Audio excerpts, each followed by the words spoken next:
샬롬 샬롬 샬롬 샬롬. 하나님 사랑하는 여러분, 주 안에서 사랑합니다. 오늘 사무엘하 5장 말씀 중에서 10절 중심으로 함께 은혜를 나눕니다. 25절까지 나와 있죠. 10절에 말씀하십니다. 만군의 하나님 여호와께서 함께 계시니 다윗이 점점 강성하여 가니라. 하나님께서 함께 하시면 못할 게 없고 안 될 일이 없죠. 성경에서 예수 그리스도를 우리가 항상 발견해야 하는데, 마치 귤껍질을 까면 여러 개로 나뉘어 있지만 각각 다 귤맛이 나듯이 성경 66권도 각각 성격들이 성격을 띠고 있지만 모든 책에서 예수 그리스도를 우리가 발견하게 됩니다. 모세오경에 나타난 예수 그리스도를 말씀드리자면, 창세기에서는 여인의 후손으로 오실 것이고 사탄의 머리를 깨뜨리는 분이라는 것을 말씀하시고 계시죠. 창세기 3장 15절에 출애굽기에서는 희생양으로 자신을 주어 자기 백성을 대속하여 구출하는 분이다. 출애굽 12장 27절에 증거합니다. 레위기에서는 제물이시면서 제사장으로 하나님의 백성을 화목케 하시는 분이라는 것을 알려주십니다. 레위기 3장 6절에서 8절이죠. 민수기에서는 하늘로부터 오신 생명수와 만나로 백성을 먹이시고 인도하시는 분이다. 민수기 11장 8, 9절에 증거합니다. 신명기에서는 모세와 같은 약속의 선지자로 최종 최후의 부주시라는 것을 알리시고 계시죠. 신명기 18장 15절에서 17절입니다. 사무엘서 강해를 우리가 하면서 나타난 예수 그리스도를 바라보니 바로 오늘 말씀 10절 말씀이죠. 만군의 하나님 여호와께서 함께 계시니 다윗이 점점 강성하여 가더라. 이렇게 우리가 볼 수가 있겠습니다. 그래서 우리도 사무엘 하에 나타난 예수 그리스도를 찾아서 하나님을 대적하는 자가 아니라 하나님과 동행하는 저와 이름이 되시기를 주님의 이름으로 축복합니다. 사무엘 하에 나타난 예수님, 신약 성경은 예수님의 족보로부터 시작이 되죠. 성경을 처음 대하는 사람은 족보를 읽다가 지루해서 그만 중단하는 그런 일들도 많습니다. 그러나 족보에 등장하는 인물에 대해서 알면 또한 큰 감동을 받게 되죠. 예수님의 족보에는 유다의 며느리였던 다말과 살몬의 아내였던 기생 라합, 모압 여인 룻, 우리아의 아내 밧세바, 예수님의 어머니 마리아, 이상 5명의 여성이 등장을 하죠. 예수님의 조상들 중에 수많은 여성들이 있었지만 그 중에 이 5명만 족보에 기록되어 있습니다. 흥미로운 것은 예수님의 어머니 마리아를 제외한 여성들은 굉장히 그 시대에도 오늘날도 본다 해도 약점들을 지니고 있습니다. 그래서 하나님께서 우리에게 중요한 교훈을 계시하고 계시죠. 예수님의 족보에 4번째로 나오는 여인은 햇사람 우리아의 아내 밧세바. 다윗은 자신의 충동스러운 장수인 우리아가 전쟁터에 있는 동안 그의 아내를 범하죠. 더욱 다윗은 자신의 죄를 은폐하기 위해서 우리아를 최전방으로 보내가지고 죽이고 밧세바를 아내로 취합니다. 막장 드라마 같은 내용이지만 다윗과 밧세바 사이에서 난 첫 아들은 그만 하나님이 데려가셨죠. 여기 죄로 벌로 그렇게 되었습니다. 성경에 나타나죠. 솔로몬은 다윗의 후기자가 되고 밧세바는 예수님의 조상이 됩니다. 솔로몬이 밧세바와 다윗의 사이에서 난 2번째 아들이죠. 결국 밧세바나 다말은 죄인이었음에도 하나님께서 복을 주셨습니다. 다윗이 구약성경의 대표적인 영웅이 된 것은 이 말씀, 오늘 본문 말씀, 만군의 하나님 여호와께서 함께 계시니 다윗이 점점 강성하여 가니라.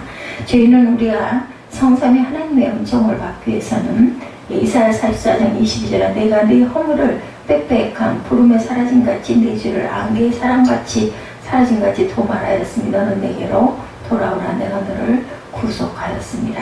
이렇게 말씀합니다. 히브리서 10장 17절에 저희 죄와 저희 불법을 내가 다시는 기억하지 아니하리라고도 말씀하시고, 로마서 8장 1절에 그리스도 예수 안에 있는 자에게는 결코 정죄함이 없나니 라는 말씀으로 우리가 믿고 가야 되는데, 나를 대신해서 죄값을 갚아주셨기 때문에 나는 의인이 되었고 지금도 나를 위하여 기도하시는 예수님을 우리가 계속 묵상하기 위해서는 모든 성경에서 예수님을 발견해야 하고, 그리고 모든 상황에서 예수님을 우리가 발견하고 느끼고 깨달아야 되겠죠. 사무엘 하에 발견할 수 있는 예수 그리스도를 우리 봅니다. 압살롬의 반역이 있었죠. 압살롬의 반역 사건에 나타난 다윗 행동에서 예수 그리스도를 우리가 어떻게 발견할 수 있는지 봅니다. 압살롬은 다윗의 6 아들 중에 셋째로 헤브론에서 태어나죠. 외모가 뛰어나서 전국적으로 칭송을 받았지만 아버지 다윗은 물론 그 밖의 사람들에게 심한 고통을 가져다 주고 나라를 큰 혼란에 빠뜨렸던 그런 장본인이기도 합니다. 자신의 누이를 범하고 버린 큰형 암논을 죽이고 갈릴리 바다 동쪽의 그솔 왕국에 있는 사마리아 조부에게 와서 망명을 하는 사건이 있습니다. 사무엘하 13장 23절에서 38절에 나타나죠. 이교도들과 3년 동안 생활하면서 나쁜 영향을 더욱 받은 압살롬은 요압의 중재로 고국으로 돌아옵니다. 그가 왕자직 복권한 후에 전국적으로 반역 세력을 조직하고 헤브론으로 가서 자신이 왕이 된 것을 전국적으로 선포하고 왕위 찬탈을 진행하기도 했습니다. 그러나 다윗은 압살롬의 반역을 대체하지 못하고 왕궁을 떠나자 압살롬은 왕궁 옥상에 신방을 차려놓고 아버지의 후궁들과 잠자리를 합니다. 다윗은 피난 가서 반격을 정기배하죠. 그러나 반격을 담당한 3명의 지휘관들에게 나를 위하여 젊은이 압살롬을 부드럽게 대하라 이렇게 당부를 하기도 하죠. 공개적으로 요청을 합니다. 또다시 압살롬에 대하여 놀라울 정도로 적개심이 없음을 나타냅니다. 압살롬의 군대는 노련한 다윗의 투사들에게 참패를 당해서 노새를 타고 도망가는 중에 큰 나뭇가지 밑으로 지나가다가 그의 머리가 가지에 끼어서 공중에 매달리게 되죠. 그때 요압이 압살롬을 발견한 군사에게 죽이라고 명령합니다. 그러나 그 군사는 현상금을 준다고 해도 거부하자 요압이 압살롬을 죽입니다. 다윗의 아들 압살롬이 죽었다는 소식을 듣고 내 아들 압살롬아, 내 아들 압살롬아, 내가 차라리 내가 너 대신 죽었더라면 하고 통곡을 하죠. 다윗의 통곡에서 우리는 우리의 죄악을 아파하시는 예수 그리스도를 발견해야 되겠죠. 또한 목자이신 다윗입니다. 다윗과 예수님은 베들레헴에서 태어났고 두 분 다 목자였죠. 시편 8편 3절에서 5절에 보면 주의 손가락으로 만드신 주의 하늘과 주께서 베풀어 주신 달과 별들을 내가 보오니 사람이 무엇이기에 주께서 그를 생각하시며 인자가 무엇이기에 주께서 그를 돌보시나이까. 그를 하나님보다 조금 못하게 하시고 영화와 존귀로 관을 씌우셨다 이렇게 말씀합니다. 시편 19편 1절에 하늘이 하나님의 영광을 선포하고 궁창이 그 손으로 하신 일을 나타내었도다라고도 말씀합니다. 목자였기 때문에 표현할 수 있는 문장들이죠. 하나님의 영광을 선포하고 궁창이 그의 손으로 하신 일을 나타낸다. 또한 손가락으로 만드신 주의 하늘과 주께서 베풀어 두신 두 달과 별들을 내가 배우니 사람이 무엇이기에 주께서 그를 생각하시며 인자가 무엇이기에 주께서 그를 돌보시나이까. 그를 하나님보다 조금 못하게 하시고 영화와 존귀로 관을 씌우셨다. 정말 아름다운 표현이죠. 다윗의 가장 대표적인 시편 23편이죠. 내가 사망의 음침한 골짜기로 다닐지라도 해를 두려워하지 않을 것은 주께서 나와 함께 하심이라. 주의 지팡이와 막대기가 나를 감회하시나이다. 20편 23편은 정말 목자가 바라본 그런 아름다운 신경을 그대로 그리고 있습니다. 목자는 막대기로 맹수들과 싸우고 지팡이로 양이 어려움을 당하고 있을 때 꺼내준다고 하죠. 다윗은 생명을 걸고 양을 지켰기 때문에 우리는 예수님의 심정을 다윗을 통해서도 우리가 볼 수가 있고 이해할 수가 있습니다.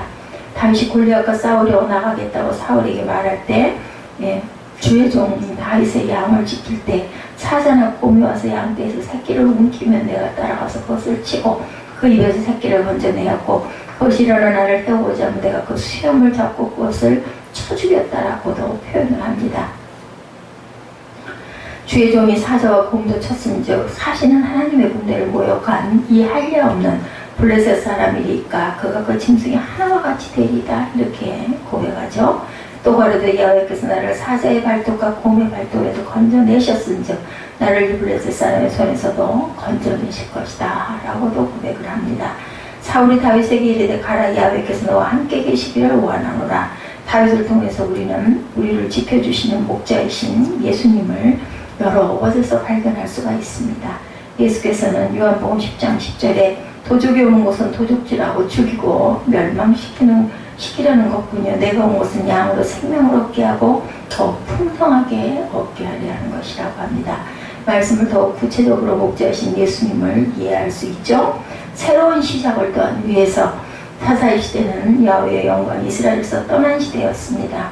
왕이신 하나님의 명령에 따르지 아니하고 각자 자기의 소견에 오른 대로 행했기 때문인데 하나님께서는 한나의 뼈아픈 기도를 통해서 사무엘을 허락하셨고 사무엘을 통해서 다윗을 기름 부어 새로운 역사를 시작하십니다.